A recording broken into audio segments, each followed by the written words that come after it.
آج ہے 29 جون اور آج ہے جمعرات کا دن۔ آج کی تہلکہ خیز خبر آپ کے سامنے میں رکھنے جا رہا ہوں۔ ویڈیو کو شروع سے لے کر اینڈ تک پورا دیکھیں۔ ناظرین گرامی، روس کی 3 لاکھ فوج جنگ کے لیے میدان میں آ گئی۔ یوکرین پر حملوں کے بعد اب امریکی روسی فوجیں آمنے سامنے، روس کے 100 میزائل ہائی الرٹ۔ دوسری جانب روس نے یوکرین کے 3 سے زیادہ پل تباہ کر دیے اور 3 سے زیادہ ڈیم بھی ملیہ میٹ کر دیے۔ ویڈیو کی تفصیلات میں آگے بڑھنے سے پہلے ہماری ویڈیو کو لائک کر دیں، چینل کو سبسکرائب کر کے بیل آئیکن پر ضرور کلک کر دیں۔ ناظرین گرامی، روس کا تاریخی فیصلہ سامنے آ گیا۔ روس کے 3 لاکھ فوجی جنگ کے لیے میدان میں آ چکے ہیں۔ امریکہ اور روسی فوجیں آمنے سامنے کھڑے ہیں۔ روس کے 100 میزائل ہائی الرٹ پر ہیں۔ تفصیلات کے مطابق دیکھا جائے تو روسی فوجی اس وقت یوکرین میں جنگ میں مصروف ہیں۔ دونوں جانب سے شدید گولہ باری جاری ہے۔ دوسری جانب امریکہ کا تازہ ترین رد عمل سامنے آیا ہے۔ امریکہ نے کہا ہے کہ روس کے 3 لاکھ فوجی واشنگٹن ڈی سی کے خطرناک ترین علاقوں میں داخل ہونے کی پوری کوشش کریں گے اگلے چند ماہ کے دوران۔ انہوں نے کہا ہے کہ روس امریکہ پر حملہ کرنا چاہتا ہے کیونکہ امریکہ فل سپلائی کر رہا ہے یوکرین کی۔ دوسری جانب امریکہ کا کہنا ہے کہ روس یوکرین سے لڑائی میں فتح حاصل کبھی نہیں کر سکتا، اسے ایک لمبی جنگ کا سامنا کرنا پڑے گا۔ امریکی افواج کے سربراہ جنرل مارک ملے نے کہا ہے کہ روس یوکرین سے لڑائی میں اپنی فوج کو فاتح نہیں دیکھ سکتا، البتہ یہ نہیں لگتا کہ دارالحکومت کیف میں ابھی یوکرینی فوج روسی فوجیوں کو پیچھے دھکیل سکے۔ جنرل مارک ملے نے کہا ہے کہ یوکرین میں لاکھوں روسی فوجی موجود ہیں جو کیف کے ہاتھ سے نکلنے والے علاقوں کا کنٹرول حاصل کرنا ایک مقصد بنا لیں گے جو جلد ہی متوقع ہے۔ انہوں نے مزید کہا کہ اس کا مطلب یہ ہے کہ یہ لڑائی ابھی چلے گی جو مزید خون ریز اور سخت ہوگی۔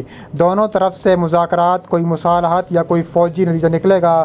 اس کے علاوہ کہا جا رہا ہے کہ امریکہ روس کے خلاف کھل کر سامنے آ چکا ہے، ایک بار پھر شدید ترین پابندیاں عائد کرنے جا رہا ہے۔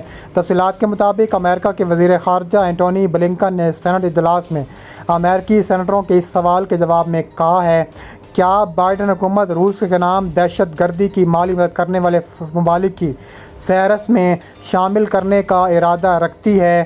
یہ الفاظ استعمال کیے، یہ ہرگز نہیں کہے یا نہیں ہوگا۔ امریکی وزارت خارجہ نے بیان کیا ہے کہ امریکہ اور یورپی یونین نے پابندیوں پر بہتر عمل درآمد کے لیے اپنے اقدامات کو ہم آہنگ کرنے سے اتفاق کیا ہے۔ یہ بیان اس کے کئی ہفتوں بعد جاری کیا گیا جو امریکہ اور یورپ کے نمائندوں نے پابندیوں اور اپنے ورکنگ ریلیشن شپ کو مزید مضبوط بنانے کے بارے میں تبادلہ خیال کے لیے برسلز میں ملاقات کی تھی۔ امریکہ اور اس کے یورپی اتحادیوں نے روس، چین، ایران، شام، کیوبا، وینزویلا، شمالی کوریا اور بعض دیگر ملکوں پر وسیع پابندیاں عائد کر رکھی ہیں جو انسانی دوستی پر مبنی امداد فراہم کرنے میں خلل اور ان ملکوں کے عوام پر منفی اثرات پڑنے کا باعث بن سکتی ہیں۔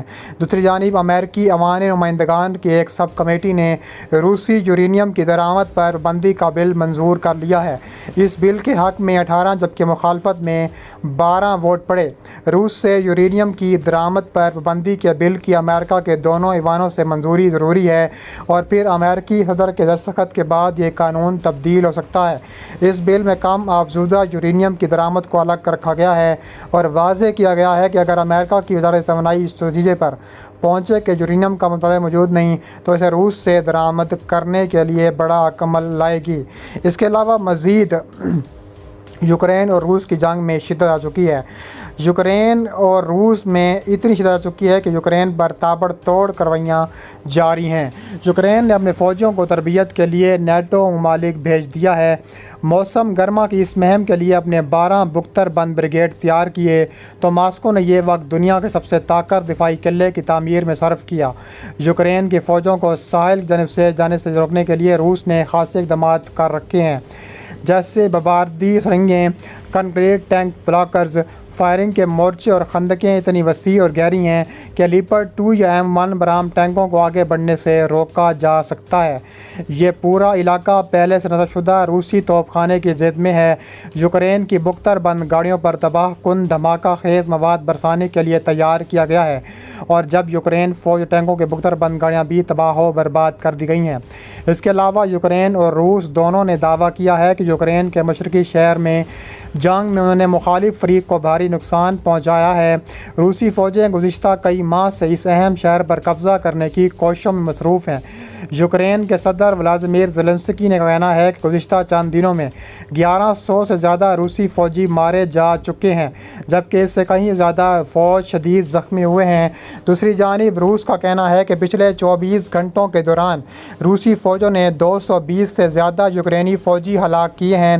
تجزیہ کاروں کا کہنا ہے کہ عسکری نقطۂ نظر سے کہا جا رہا ہے کہ باخمت شہر کی زیادہ اہمیت نہیں ہے، لیکن یہ شہر ان روسی فوجی کمانڈروں کی توجہ کا مرکز بن چکا ہے جو چند ماہ سے ماسکو کو اچھی خبر دینے کی بھرپور کوشش میں ہے۔ تجزیہ کاروں کے مطابق اگر روس اس شہر پر قبضہ کرنے میں کامیاب ہو جاتا ہے تو وہ دونیتسک کے پورے علاقے پر قبضہ کرنے کے ہدف کے تھوڑا سا قریب پہنچ چکے ہیں۔ دونیتسک مشرقی اور جنوبی یوکرین کے ان 4 علاقوں میں سے ایک ہے۔ اس کے علاوہ اتوار کی رات ایک ویڈیو خطاب میں یوکرین کے صدر کا کہنا تھا کہ ہم ایک ہفتے سے بھی کم دنوں میں ہم صرف باخمت کے سیکٹر میں 1100 سے زیادہ روسی فوجیوں کو ہلاک کرنے میں کامیاب ہو چکے ہیں۔ صرف اسی ایک مقام پر ہم نے روس کو ناقابل تلافی نقصان پہنچا دیا ہے۔ مسٹر زیلنسکی کا مزید کہنا تھا کہ 1500 سے روسی فوجی اس قدر شدید زخمی ہوئے ہیں کہ اب وہ مزید کسی فوجی کارروائی میں حصہ نہیں لے سکیں گے۔ دوسری جانب روس کی وزارت دفاع کا کہنا تھا کہ اگر روسی فوجیوں نے 220 سے زیادہ یوکرینی فوجیوں کو ہلاک کر دیا۔ یوکرین کی بری افواج کے کمانڈر کرنل جنرل الیگزینڈر سائرسکی کا کہنا تھا کہ روس کے کرائے کے قاتلوں کا گروہ ویگنر گروپ ان 4 فوجوں میں چاروں جانب سے حملہ کر رہا ہے تاکہ تمام رکاوٹیں عبور کر کے شہر کے مرکز تک پہنچ سکے۔ اس کے علاوہ کہا جا رہا ہے کہ یوکرین پر نئے حملے میں آواز سے اونچے تیز گنا ہائپر سونک میزائلوں کا استعمال بھی کیا گیا ہے۔ یوکرین بھر میں روسی حملوں کی ایک نئی لہر میں کم از کم 9 افراد ہلاک ہو چکے ہیں۔ اس کے علاوہ اطلاعات کے مطابق روس نے خطرناک ترین ہائپر سونک میزائل بھی چلانا شروع کر دیے ہیں۔ اس سے یورپ کے سب سے بڑے جوہری پلانٹ کی توانائی منقطع ہوئی ہے، تاہم اس سے بحال کر دیا گیا ہے۔ خیال رہے کہ تابکار مواد کو ٹھنڈا رکھنے کے لیے بجلی استعمال بھی کی جا رہی ہے۔ روسی صدر ولادیمیر پوتن نے بیلسٹک ہائپر سونک میزائلوں میں روس کی سرمایہ کاری کو نمایاں کیا ہے۔ یہ میزائل آواز کی رفتار سے 5 گنا تیز سفر کر سکتے ہیں۔ روس کے یوکرین کے بنیادی انفراسٹرکچر پر حملوں میں تیزی آنا قابل ذکر ہے۔ مغربی حکام کا خیال ہے کہ اس قسم کے ہتھیاروں کے استعمال سے روس کے پاس روایتی ہتھیاروں کی کمی کی نشاندہی ہوتی ہے۔ اس ہفتے کے شروع میں ایک اہلکاروں نے بتایا کہ انہیں بہت سے ہتھیاروں کا حاصل کرنے میں کافی وقت لگ رہا ہے۔